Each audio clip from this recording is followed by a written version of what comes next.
출발 새아침.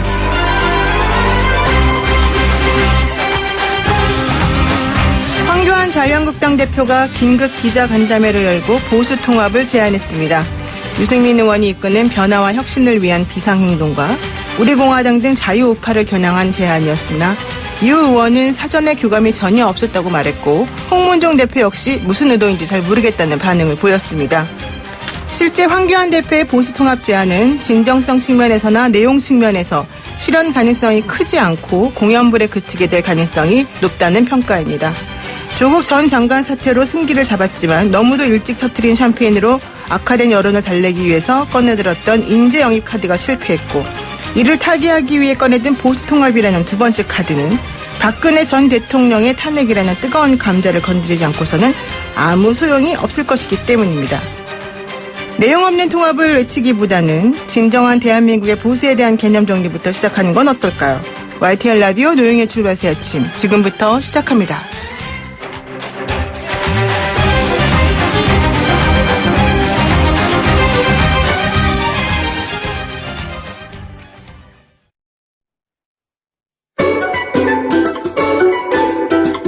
출근길 뉴스 정리해주는 친구 뉴스벗.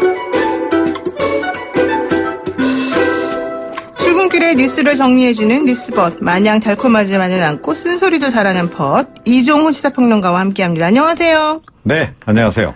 네, 그 모자가 멋진데 원래 이렇게 모자를 즐겨 쓰십니까? 네, 즐겼습니다. 자, 우리 이제 얘기 들어볼까 봐요. 그 국토교통부가 어제 분양가 상한제 대상 지역을 선정했습니다. 네. 민간이 짓는 것도 마찬가지라는 얘기인데요. 내년 총선을 고려했다는 논란이 일고 있다죠? 예, 그렇습니다. 어제 그 국토교통부가 주거정책심의위원회를 열었고 민간 택지내 분양가 상한제 대상 지역 선정 발표했고요. 그와 더불어서 지방과 수도권의 조정 대상 지역 해제안도 함께 발표를 했습니다. 네. 그 적용 대상에 포함시킨 지역명을 제가 다 말씀드리진 않겠습니다. 네. 강남 3구 포함이 됐고 마용성, 그래서 이제 마포, 용산구, 성동구, 그리고 강동구하고 영등포구 일부도 포함이 됐습니다. 조정 대상 해제 지역도 좀 있는데요. 부산시 수영구, 동래구, 해운대구, 그리고 경기 고양시에 지금 개발이 안 이루어지고 있는 지역, 네. 그리고 남양주시 다산동과 별내동, 그러니까 이 개발도 많이 진행되고 있는 그 지역을 제외한 지역, 이렇게 이제 포함이 이제 됐는데요. But 포함이 될 것으로 예상이 됐던 목동, 서대문구, 예를 들어 북아현동 같은 곳, 네. 흑석동 이런 쪽은 제외가 됐다는 겁니다. 그런데 목동은 친문 핵심 황희 의원 지역구고 서대문구는 그 우상호 전 원내대표 지역구, 흑석동은 나경원 원내대표로부터 또 의석을 뺏어와야 하는 전략 지역구라는 거고요. 아울러 조정 대상 네. 지역에서 해제된 지역 가운데서 고양시 경우는 공교롭게도 김현미 장관의 지역구, 또 부산 3개구 역시 여당에게는 매우 중요한 지역. 그래서 정치적 고려, 총선을 고려한 거 아니냐, 이런 지적이 나오는데요. 이게 오비일학이라고 해야 될지 모르겠는데 사실 과천 같은 경우에도 지난번에 그 과열 열기로 좀 뜨거웠었거든요. 네. 이 분양 관련해서. 그리고 동작도 포함이 안 된 것도 조금 그렇고. 왜 그렇답니까? 잘 모르시나? 네, 잘 모르죠.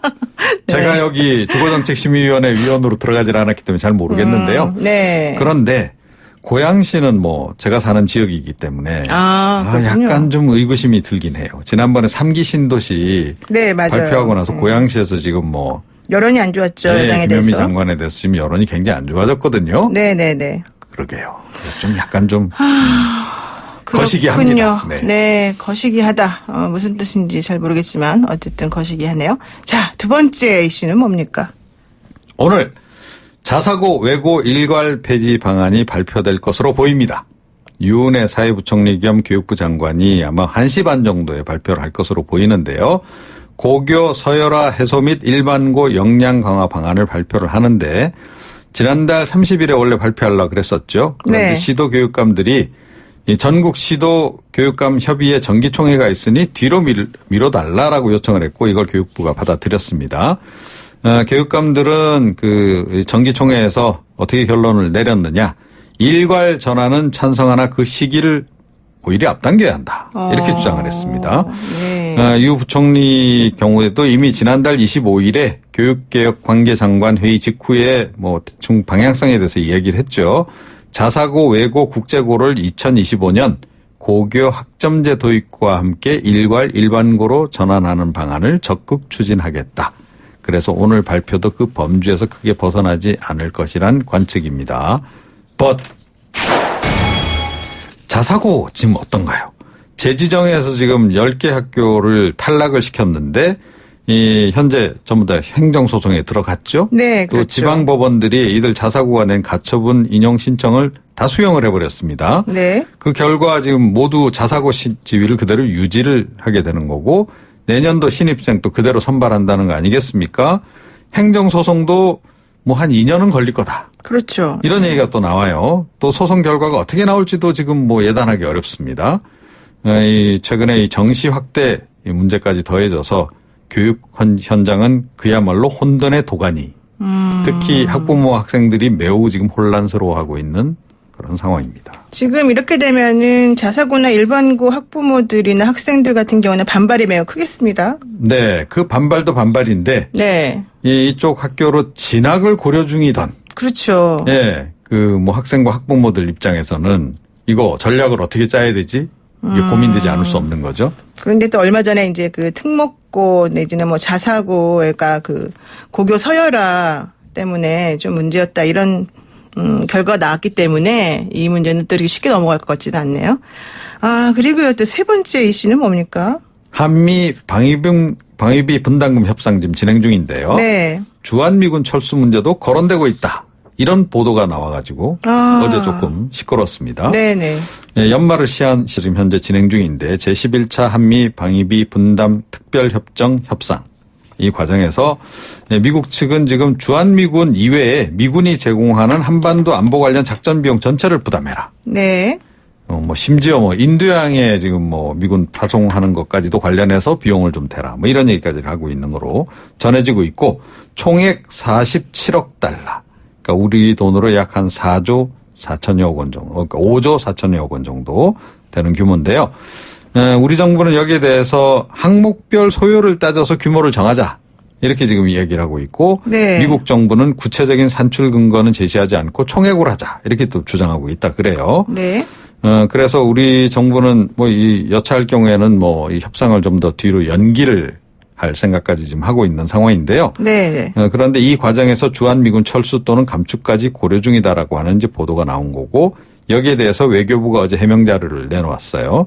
주한미군 철수를 염두에 두었거나 이와 관련한 어떠한 논의도 한 바 없다. 네. But 트럼프 대통령은 비용 문제로 최근에 시리아에서 미군 철수를 또 결정한 바가 있지 않습니까? 그렇죠. 예. 트윗 한 방으로 뭐 모든 걸 다 한다. 그래서 지금 이제 이 트럼프 대통령의 트윗이 문제다. 뭐 이런 지적도 미국 내에서 지금 많이 나오고 있는데요. 네. 트윗 한 방으로 또 갑자기 협상이 잘 진행이 안 되면 주한미군 철수하기로 했다. 이렇게 또 발표하실까봐 약간 걱정도 되긴 해요. 네, 뭐 그렇게까지 비약을 하시는 건 좀 심하지 않습니까? 글쎄요. 근데 트럼프 대통령 뭐 워낙 예측 불허인 그런 그 측면이 없잖아 있어서. 네, 알겠습니다. 네, 여기까지 듣겠습니다. 고맙습니다. 네. 네, 지금까지 이정훈 사평론가였습니다. 아침을 시작하는 슬기로운 방법. 오늘 내게 이로운 뉴스. 노영희의 출발 새 아침. 슬기로운 인터뷰. 총선 시계가 아주 빠르게 움직이고 있습니다. 여야 정치권은 총선 기획단을 잇따라 출범을 시키고 본격적으로 선거 체제를 지금 준비하는 건 아닌가 이렇게 좀 생각이 드는데요. 그런 일환에서일까요? 어제 자유한국당의 황교안 대표가 보수 대통합을 수면 위로 끌어올렸죠. 오늘은 보수 통합으로 승부수를 띄운 자유한국당 이야기를 한번 해보겠습니다. 유기준 의원과 연결돼 있는데요. 의원님 안녕하세요. 네, 안녕하세요. 유기준입니다. 네, 어제 오늘 바쁘셨을 것 같은데요. 네, 많이 바빴습니다. 그 황교안 대표가 어제 긴급 기자회견을 갖고 총선 승리를 위해서 자유우파 대통합 추진을 하겠다 이렇게 말했고 또 필요하다면 한국당 간판도 내려놓겠다 이런 얘기 했거든요. 이거 좀 파격적으로 봐야 되는 건지 아니면 그냥 말로만 그러는 건지 어떻게 보십니까? 네, 그 그 자유우파의 대통합을 추진하겠다는 그런 내용으로서 이제 네. 이게 자유우파 대통합이 이루어지지 않으면은 내년 총선 승리가 어렵고 또 현재 그 총선 일정이 그렇게 많이 남지 않은 그런 상황에서 이 통합 논의를 더 이상 늦출 수 없는 그런 상황이지 않습니까? 네. 예, 그래서 그런 절실한 그 상황에서 이제 자유우파 대통합을 하고 필요하다면은 말씀드린 그 여러 가지 조치도 함께 하면서 이 모든 가능성을 열어둔 상황에서 이 자유우파 대통합을 하겠다는 그런 것을 어제 발표를 했었죠. 아, 그랬군요. 그러니까 보수 대통합을 지금 말하는 것은 시기적으로 좀 적절한 부분도 있다 이런 얘기인 것 같은데, 근데 원론적으로만 말한 거지 사실 구체성이 없다 이런 지적에 대해서는 어떻게 생각하세요?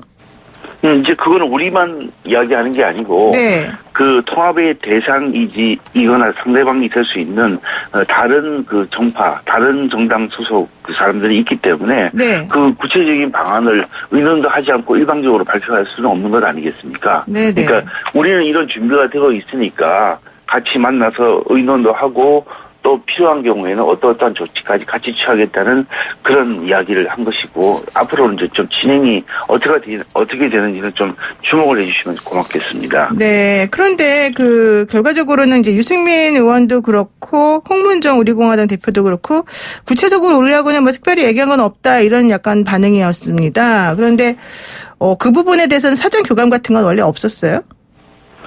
그게 만일에 처음부터 완벽하게 그 이런 야권 대통합에 대해서 의논이 됐다면은 그 세 분이 모여가지고 또는 그 네 분이 모여가지고 발표를 하고 말 일이지. 네. 그게 아직은 이제 진행을 이제 시작하겠다 또는 진행 중이라는 것을 이야기한 것이고, 또 그에 대해서는 이제 앞으로 그 대상이 될 수 있는 그분들이 이제 어떤 발표를 하든지 아니면 또 그에 대한 입장을 이야기를 하면서 서로 의논하는 그런 절차가 기다리고 있는 것이죠. 그런데 사실 또 유승민 의원 같은 경우는 조금 긍정적 반응도 있습니다. 진정한 의지가 있다면 대화를 시작하겠다. 그러면서 12월 본인들이 지금 추진하고 있는 신당 창당 그 변혁이라고 그러죠. 이거와 네. 관련해가지고 뭔가 조금 이 제안을 황 대표의 제안을 전격적으로 수용할 의사도 좀 비치고 있긴 합니다. 어떻습니까? 좀 유승민 의원이 협조를 네. 잘할까요? 예. 네, 한편으로 좀 정확하게 말한다면 이 대통합 추진을 공식 선언을 어제 했지 않습니까? 네네. 그러면 이제 그에 대한 이제 공은 이제 유승민 의원에게 넘어갔다 이렇게 말을 할 수 있고요. 네. 지금은 이제 그 바른미래당 소속이지만 이제 개혁 보수를 표방하고 신당 창당을 추진하고 있다가 그 어제 이제 황교안 대표가 그 소위 말해 빅텐트를 거론한 그런 상황이기 때문에 네. 고민을 많이 할 것으로 이렇게 생각을 하는데, 다만 이제 좀 말씀드리고 싶은 것은 이제 이런 그 통합의 전제 조건을 요구하고 이런 것은 좀 어떻게 보면은 또 바른미래당 말고 또 한쪽으로는 우리공화당도 있지 않습니까? 그렇죠. 그럼 서로 어울릴 수 없는 그런 조건들이 있을 수 있고, 그래서 이제 네. 조건을 달고 통합을 하겠다 이런 것은 그 잘 되기는 어려운 상황이다 이렇게 말씀을 좀 드리는데, 한마디로 이게 원래 우리가 20대 총선을 치를 때까지 그 같은 한 지붕에 살았던 사람들이거든요. 지금 그 통합의 대상이 되는 분들이. 네. 그럼 원래대로 원상복귀를 하면은 그 사실은 이 문제는 간단히 해결될 수 있는 일인데, 거기다 대고 뭐 어떤 조건을 달고 그러면은 그게 원래 조건을 걸고 만나고 조건을 걸고 또 어떤 일을 추진하고 그러면 잘 안 되는 경우가 좀 있습니다. 그래서 이제 우리가 보수 대통합이 지금 이 시대에 국민들이 바라는 아주 절대적인 그런 가치이고, 또 국민들께서 지금 경제와 안보, 경제가 힘든 그런 상황에서 그 야권이 대통합을 하지 않는 그런 상황을 아주 그 좋지 않게 그런 생각하고 있기 때문에 이 부분은 어떠한 조건을 달고 하는 것보다는 보수 대통합을 먼저 한 상황이 중요하시다 이렇게 보고 있습니다. 그런데 이제 뭐 한국당 입장에서는 일단 통합이 중요하지 세부적인 조건은 중요하지 않다 이렇게 말을 할 수도 있겠지만은 또 우리공화당이나 변혁 쪽에서는 그건 아니지 않을까 생각이 들어요. 왜냐하면 유승민 의원 같은 경우는 우리공화당까지 함께하는 건 나는 못 받아들인다 이런 얘기를 여러 번 그동안 했었고, 우리공화당도 탄핵에 대해서 명확하게 입장을 밝히지 않으면 우리 안 된다 이런 얘기 했지 않습니까? 근데 갑작스럽게 통합만 하자 이런다고 해서 해결되는 건 아니지 않아요? 그래서 지금은 그 과거를 넘어서 이제 미래로 가야 되지 않습니까? 국민들께서 언제까지나 이전에 그 한국당이 보였던 그런 모습을 네네. 다시 연상을 하고 다시 기억을 회상하는 것을 좋게 생각하지 않습니다. 이게 어떻게 뭐 지나친 비유일지 모르겠습니다만 우리나라가 그 삼국으로 나눠져 있었던 고구려 백제 신라 시대를 생각하면서 그 역사 공부를 하는 건 좋겠습니다만 그것이 아직까지 영향이 남아 있어서 너는 신라 사람이다, 너는 백제 사람이다 이렇게 말하는 게 좋은 일이 아니거든요. 그래서 이제는 그 과거에 이미 지나가 버린 일이고 또 국민들께서 그런 것을 말하기에는 현재의 그 경제 생활 또 어떻게 보면은 그 안보의 위기 이런 것들이 계속 연이어 펼쳐지고 있는데 그에 대해서 왜 제1야당 또는 야권에서 대안을 제시하지 못하면서 유효적절하게 제시하지 못하면서 그 역할을 제대로 못하고 있느냐 이렇게 말씀하시는 게 현재의 상황입니다. 그런데 대고 과거의 이야기를 자꾸 하는 것은 저는 바람직하지 않다. 그래서 언젠가는 이 부분을 이야기할 때가 오겠죠. 근데 지금은 그런 상황이 아닙니다. 뭐 3당이 사실은 약간 동상이몽이 아닌가 생각이 들기도 하지만 어쨌든 지금 유기진 의원 입장에서는 일단 중요한 게 통합이니까 통합부터 먼저 하고 나머지는 좀 조율해 나가자 이런 입장이신 것 같습니다. 동상이몽이라고 할 수는 없고요. 지금 그건 또 아니에요? 예. 같은 자리에서 다른 꿈을 꿀 만한 그런 여유가 없습니다. 여유가 없어요. 네. 예. 그렇게 해서는 안 되죠. 네네. 일단 알겠습니다. 그리고요. 지금 이제 여야 모두 총선 준비에 착수하면서 결국 인적 쇄신론이 어느 정도까지 얘기될 것인가 이게 매우 중요할 것 같은데요. 한국당에서 지금 김태흠 의원이 3선 이상 용태론을 들고 나왔거든요. 그런데 이 얘기가 또 사실은 한국당을 막 부구부구 끓게 만드는 요소도 되는 것 같아요. 어떻게 보십니까? 신문 기사를 보면은 네. 4년 전, 8년 전에도 비슷한 이야기들이 있었습니다. 이거 총선 가까워오면은 어떻게 당을 쇄신하는 그런 방법을 얘기하면서 온갖 아이디어가 나오고 온갖 그 제안이 나오고 그런 상황인데 네. 우리가 지난 20대 공천에는 이런 것을 일소시키기 위해서 상식 공천을 소위 채택을 해서 각 지역마다 경선을 하고 막 이렇게 했습니다만은 결과적으로 나타난 것은 이제 현역들이 그 신인들을 대부분 물리치고 현역들이 공천을 받은 상식 공천을 결과 받은 그런 상황이 발생을 해서 결과적으로 어떻게 보면 국민들이 봤을 때 한국당이 좀 그 인적 쇄신을 하고 인재 영입을 통해서 소위 말해 좀 세대 교체 물갈이를 좀 해야 되는데 못한 그런 상황에서 총선을 맞이한 것도 지난 선거 좀 패배한 그 원인 중에 하나라고 지적이 되고 있거든요. 네. 그리고 잘된 공천을 보면은 15대 17대 이런 때를 말하는데 지금 20대입니다만 15대 17대 96년하고 2004년 그때는 보면은 우리 당의 공천 방식이 그 우세 지역을 정해놓고 네. 그 우세 지역에서 좀 상당한 방법의 강도의 공천 심사를 통해서 어떠한 인재들이 필요한 그런 사람들을 인재 영입한 사람들을 골고루 배치하는 그런 그 공천을 단행을 했었습니다. 네. 그래서 그렇게 한 결과 15대 17대에서는 좀 상대적으로 좀 공천을 잘했다. 그리고 또 그 위에 총선에서 상당히 좋은 결과를 낳은 그런 예가 있습니다. 그래서 우리 당이 어제 오늘 있는 당도 아니고 그런 오랫동안의 역사와 전통 또 제도를 갖고 있는 그런 당으로서 잘된 공천의 예를 좀 답습을 하고 또 그에 관련돼서도 시대가 요구하는 것이 지금 우리 한국당이 굉장히 좀 젊어지고 또 여성들을 또 많이 영입을 해서 네. 국민들이 영향에 부응하는 또 지금 경제 위기에 필요한 또 경제 전문가 또 영입하고 이러면서 우리 당의 공천 방식이 새롭게 정비되고 또 그게 효율적으로 작동이 된다면 내년 선거도 저희들은 잘 치를 수 있다고 생각하고 이번에 이 과정에서 어느 의원이 뭐라고 말씀하신 부분에 대해서는 그 방향성에 대해서는 저희들이 공감을 하는 바이나 또 한편으로는 이게 좀 다른 의원님들과 좀 의논을 통해서 해안을 모아서 이런 의견을 냈으면 하는 그런 바람. 또 한편으로는 그럼 그 말하는 의원님은 또 어떻게 할 것인지에 대한 그런 것들에 대한 말이 없는 부분들은 좀 아쉽게 생각하고 있습니다. 그렇군요. 지금 3선 이상 용태론 아까 제가 좀 잠깐 언급했습니다만은 결과적으로는 당에서 이렇게 어느 정도 지분을 가지고 계신 분들이 험지를 출마하시거나 뭔가 희생을 해야지 이게 잘 될 것이다 이런 얘기들이 있는데 그 부분에 대해서는 따로 얘기된 게 있나요? 그러니까 어느 지역과 몇 선 이렇게 그런 인위적인 가이드라인을 정하고 한다면은 이것이야말로 정치공학적인 접근이 될 수도 있고, 네. 또 한편으로는 우리 당에서도 꼭 그 필요한 인재들이 있을 수 있습니다. 그 선수에 관계없이. 네. 그리고 또 이제 그 선수에 관계없이 나중에 공천 심사를 해보면은 또 다른 상황이 발생할 수도 있는 건데 그것을 가지고 이의적으로 지역과 선수를 정해서 말하는 것은 그것이야말로 좀 우리 당이 바라지 않는 모습이 시현될 수도 있는 그런 것이라는 것도 말씀드리겠습니다. 그렇군요. 그런데 또 사실 총선 준비하면서 보수 대통합 아까 얘기하셨기 때문에 만약에 보수 대통합이 된다면은 또 우리공화당이나 뭐 변혁하고의 그런 여러 가지 균형 맞추는 부분도 좀 상당히 어려운 문제가 되겠네요. 그렇습니다. 만일에 우리가 통합을 해서 그분들이 같이 이제 총선에 임하게 되면 네. 거기도 마찬가지로 3선, 4선들이 있을 텐데 거기도 그렇죠.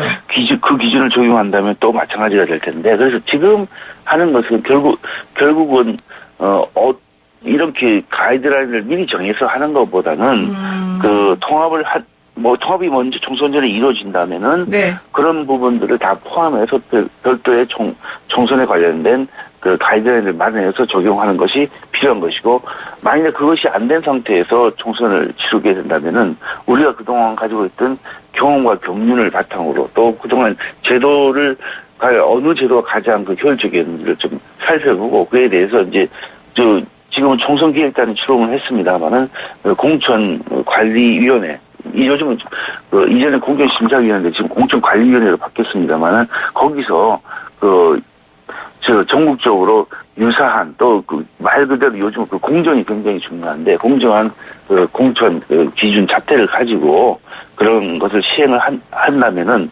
국민들께서 굉장히 한국당이 이번에 하는 것이 정말 누가 봐도 날뚝할 수 있고 수긍할 수 있는 것이라고 한다면은 선택을 할 가능성이 많아지는 거죠. 그렇군요.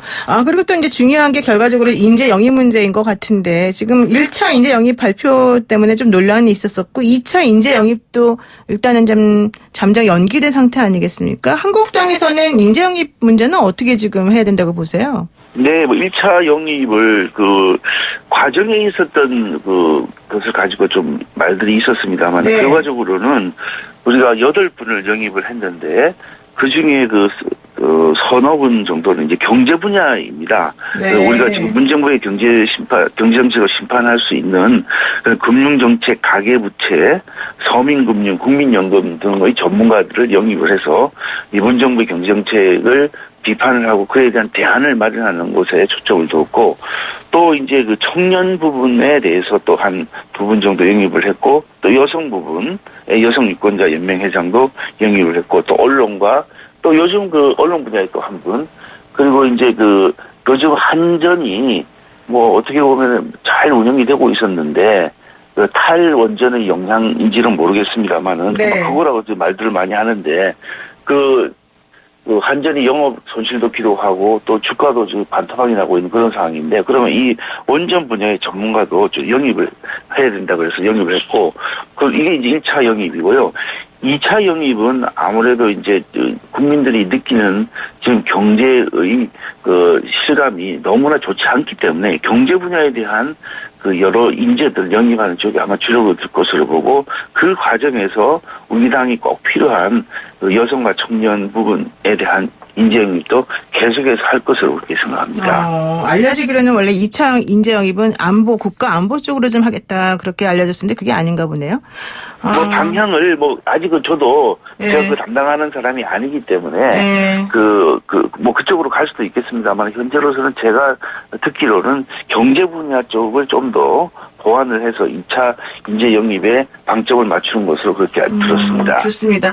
네, 그리고요, 지금 약간 국회로 얘기를 옮겨보죠. 나경원 원내대표하고 강기정 청와대 수석 간의 고성 파장이 지금 계속 얘기가 되고 있는데요.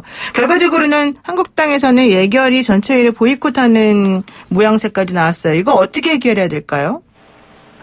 그게 정말 있을 수 없는 일이지만요. 저도 나중에 장면을 봤는데요. 네네.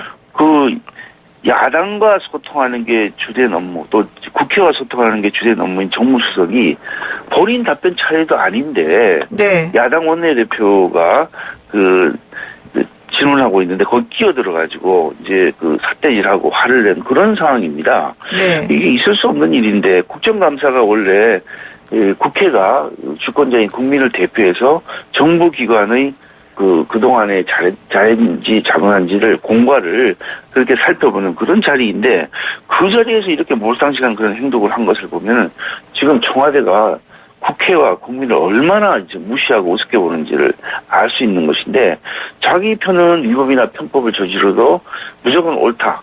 거기다 온갖 명분을 갖다 붙이면서 비유하고 이 감싸는 것을 보면은 이게 철저한 이분법으로 그 진영 논리에 빠져 있고 정파적 입장에 빠져 있어 국전을 농단하고 있다 이렇게 봐도 저는 틀린 것이 아니라고 생각합니다. 한편으로는 이게 이전의 과거 운동권의 그 총악을 보는 그런 느낌이었습니다. 네. 근데 어쨌든 뭐 사과는 했지만 결국 못 받아들였는데 앞으로 어떻게 할지 모르겠네요.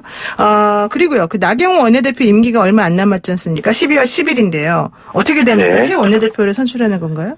예, 원래 우리 그 당헌에 의하면은 이제 원내대표 임기가 1년으로 돼 있어서 네네. 12월 초에 임기가 만료되도록 돼 있어서 그 원칙에 따라서 원내대표를 선출하는 절차에 들어갈 것으로 그렇게 생각합니다. 아, 그렇군요. 예, 알겠습니다. 네, 오늘 말씀 여기까지 드릴게요. 고맙습니다. 네, 감사합니다. 네, 지금까지 자유한국당의 유기진 의원이었습니다.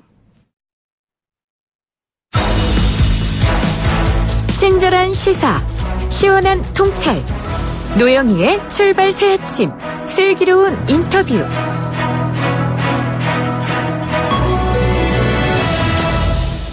일본을 방문 중인 문희상 국회의장이 일제강제동원 문제법으로 1+1+ 알파 방안을 제안했습니다. 양국이 국민 성금으로 재원을 마련하자 뭐 이런 방안이었는데요. 여기에 대해서는 일본이 수용할 수 없다라는 입장을 밝혔고요. 문희상 의장은 또 일본에서 혐한 단체의 시위를 비롯해서 여러 가지 때문에 순탄치 않게 힘들게 진행을 하고 있습니다. 지금 일본이 한국과의 관계를 어떻게 풀겠다는 것인지 사실 해법이 나오지 않고 있는 상태인데요. 이와 관련해서 일본 게이센 여학원 대학교 이영채 교수와 함께 알아보도록 하겠습니다. 교수님 안녕하세요. 네, 안녕하세요. 그 문희상 의장의 일본 방문이 사실은 좀 험난했습니다. 5일 날에는 와세다 대학 강연대에서 혐한 시위 때문에 좀 곤란을 겪기도 했는데요. 현지 언론은 이거를 어떻게 보고 있나요? 예, 그 문희상 국회의장의 방일에 대해서부터 좀 관심들이 많았고요. 네.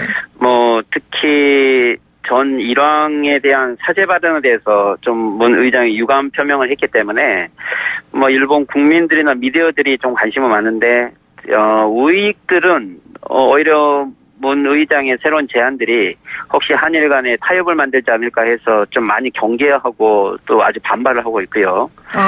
그렇지만 또 워낙 문 의장의 여러 제안들이 좀 파격적이기도 하고 적극적이기도 해서 일본 각 정계나 담당자들도 이 해석을 둘러싸고 조금 많은 좀 신중론도 보이기도 하면서 관심도 있는 것 같습니다. 그러니까 이제 이거를 어떻게 받아들여야 될지부터 조금 혼란스러워하는 부분이 있다 이런 얘기인 것 같은데 사실 그 이낙연 총리가 지난번에 방문을 하고 오고 어제 또 그 우리 대통령하고 어젠가 그젠가 일본 총리하고 예 그저께 그렇게 좀 대화도 나눴기 때문에 뭔가 좀 풀리지 않을까 기대도 조금 했는데 사실 또 그 분위기는 아닌가 보네요. 그러니까 저희 한국 입장에서 보면 예를 들면 행정부에서 이낙연 총리, 네. 그리고 국회에서 문희상 의장, 그리고 대통령의 문재인 대통령까지 각 부처에서 일본에게 적극적인 새로운 자세를 보이는 거죠. 이것은 한국이 일본과 대화를 하고 또 그리고 대화로 문제를 풀 용의가 있다는 것을 보여주는 건데 전체적으로 지금 일본 상황이 그것에 대한 준비가 안 되어 있고 네. 그리고 기본적으로 이것을 받아들일 만한 자세도 되어 있지 않기 때문에 네. 실질적인 큰 성과를 내기는 어렵죠. 아마 그런데 이런 부분은 오히려 일본 내에서도 아베 정권의 좀 경직된 자세에 비판하는 목소리들도 있습니다. 네. 그렇군요. 지금 한일 관계가 꼬여있는 원인 중에 하나가 바로 강제동원 피해자 배상 문제인데요. 결과적으로 1+1+ 알파 이런 종류의 얘기는 저번에부터 계속 있어 오긴 했었단 말이에요. 근데 일본 정부가 이거를 왜 못 받아들인다고 하는 거죠? 기본적으로 일본 정부는 65년 한일 협약에서 모든 게 해결됐다라는 기본 원칙론을 강조하고 있는데요. 아마 여기서 가장 두려워하고 있는 것은 이 배상이라는 판결에 이게 법적 책임이 들어가 있기 때문에 네. 일본은 어떤 형태가 있어도 혹시 도의적 책임은 느낄지 모르지만 법적 책임에는 응할 수 없다라고 하는 게 일관된 입장인 거죠. 그리고 최근에 교도통신 보도가 좀 흥미로웠는데 네. 이 한일 정부 간의 이 경제교류 협력 기금을 검토하고 있다. 또 이 부분은 한국과 일본 정부 양쪽에서 일단은 부정은 하긴 했지만 내부적으로는 조금 검토에 좀 여지가 있어서 아마 수면 하에서는 검토를 하고 있는 것 같거든요. 네. 즉 이것은 한일 경제교류 협력기금이 조금 발상으로는 조금 흥미로운 것은 한국 정부는 65년에 경제교류 협력기금으로 해결을 했고 또 한국이 65년 그 원칙을 지키고 있고 하지만 65년 당시에는 조금 미흡한 내용들이 많았기 때문에 네. 일본도 이 경제교류 협력 방식 속에 조금 더 보완할 부분에 추가적으로 지원을 하자는 거죠. 그러면은 이 65년 틀을 깨지 않고 이 배상 문제까지 함께 해결할 수 있는 하나의 그 새로운 좀 발상의 전환이기도 하죠. 근데 문희상 의장의 제안이 조금 국민 기금의 형태까지 좀 암시하는 형태였기 때문에 네. 어제 한국의 당사자들이 조금 반발하는 기자회견을 한 것은 아직까지 뭐랄까요, 국민 기금의 형태는 좀 여러 가지 오해를 불러일으킬 수 있기 때문에 좀 이 부분은 정책적 제안에서도 좀 신중해야 될 것 같고 당사자들이 받아들이지 않는 안을 일본 정부도 검토하기는 어렵기 때문에 여러 가지 안들을 종합하는 건 좋지만 조금 체계적인 이런 제안도 필요할 것 같습니다. 그러니까 사실 좀 전에 말씀하셨지만은 그 이 안에 대해서 피해자 단체, 한국의 피해자 단체가 매우 분노하는 그런 그 반응을 보였단 말이에요. 그렇다면은 좀 전에 이제 이런 여러 가지 것들이 체계적으로 제한돼야 된다라는 얘기도 하셨지만 그럼 방법이 뭐라는 건지 도대체가 좀 헷갈립니다. 사실은 일본에서도 지금 화는 내고 있지만 앞으로 어떻게 하겠다 이런 건 없는 거 아니에요? 그럼 계속 원칙론만 고수하겠다는 건가요? 네, 지금 현재 일본도 11월 22일 지소미아 종료 전에요. 네. 어쨌든 이게 미국의 압력이 있고 또 한국도 지소미아 종료를 우리가 원해서 종료를 하는 게 아니고 네. 일본이 최소한의 자세를 보이지 않았기 때문에 이 지소미아 종료에 대해서 검토를 한 건데요. 그렇다면 일본이 진정으로 한일 간에 신뢰 회복을 하기 원한다면 네. 좀 더 적극적인 자세를 보여야 되겠죠. 그렇지만 미국에 대한 압력을 받아서 형식적으로 한국과 정상회담 환담을 나누는 정도밖에 안 된다면 한국에서는 적극적으로 22일 이전까지는 외교 활동을 하겠지만 일본의 자세가 전혀 변함이 없으면 애매한 타협을 할 필요는 없다고 봐요. 이것은 실질적으로 미국 입장에서도 한일 간이 정말 중요하고 정말로 미국에게 이익이 된다고 한다면 일본의 지금의 자세를 바꾸지 않는 한 한국이 애매하게 타협을 해서 더 문제를 복잡하게 만들어서는 안 된다고 보거든요. 그렇군요. 지금 근데 그 일본에서도 사실 기업들 같은 경우는 우리 돈 주고 좀 정리하고 싶다 이런 솔직한 좀 내심의 의사가 있다 이런 얘기도 들리고요. 또 아베 총리가 너무 강경하게 나가는 것이 좀 부담스럽다 이런 입장들도 좀 있는 걸로 얘기가 되고 있거든요. 그 국내 분위기는 좀 어떻습니까? 그러면? 예, 그렇죠. 일본 기업들은 실질적으로 예를 들면 신일철 일본 기업은 네. 아베 정권이 등장하기 이전에 이 배상과 관련해서 한번 지불한 경험이 있고요. 또 그리고 이 아베 정권이 등장하기 이전에는 이 당사자들과 협의한 적도 있기 때문에 실질적으로 가장 큰 문제는 아베 정권이 기업들로 하여금 일체 여기에 대한 협의를 금지시키고 있는 게 문제의 근원이죠. 그래서 그렇죠. 또 한일 의원연맹이라든지 기업들 또는 의원들, 지방자치단체들은 한일 간의 악화에 의해서 실질적으로 피해를 많이 보고 있기 때문에 지금 현재 아베 수상과 아베 수상의 관저지요. 네. 일관된 원칙론을 펴고 있는 이 강경파들의 입장에 대해서 좀 불만이 있는 거고 그것 때문에 최근에 이 현재 혐한 내각으로 불리는 아베 내각에서 2명의 강요가 지금 부패 문제로 사임을 했고요. 그렇죠. 그리고 또 하기우다라고 하는 지금 문부대 시인이 영어 평가 문제 방식을 둘러싸고 자기 분수에 맞게 놀아라라는 이런 좀 발언을 잘못해서 예를 들면 그렇죠. 영어 평가를 앞으로는 IELTS라든지 토플 같은 민간 시험을 적용을 하겠다는 건데 네. 이 하기우다 문부대 시인이 생방송에서 그럼 돈이 드는 사람들 어떻게 하느냐라는 질문에 자기 분수에 맞게 하면 되지 않느냐라고 한 거죠. 이것은 교육 불평등을 조장한 거라서 네. 오히려 이게 지금 대학이나 교육 현장에 아주 큰 혼란을 가지고 있어서 아마 한두 명의 더 사임이 또 거론될 수도 있기 때문에 네. 아베 내각 입장에서는 여러 상황이 아주 안 좋죠. 그렇다면 이런 상황에 혹시 한국과의 타협이 어떻게 보면은 탈출구도 되겠지만 잘못하면 지지 기반을 붕괴시킬 수도 있기 때문에 네네. 지금 현재 아베 내각 입장에서는 아마 한국에게 오히려 더 큰 양보를 가져오면 모를까 자기 스스로 양보하려는 자세를 보이기가 더 어려운 상황에 지금 처해 있는 거죠. 그러니까 지금 아베 내각이 국내적으로 상황이 좋지 않은 상태에서 한국과의 관계를 어떻게 풀어나가느냐를 또 고심하지 않을 수가 없는 상황이다. 그래서 여러 가지 측면에서 지금 방법을 모색하는 것 같은데 지금 그래서 그런지 5일 문재인 대통령하고 가졌던 11분간의 그 면담에 대해서는 일본은 좀 약간 깎아내리는 분위기가 좀 있는 것 같아요. 네, 그렇죠.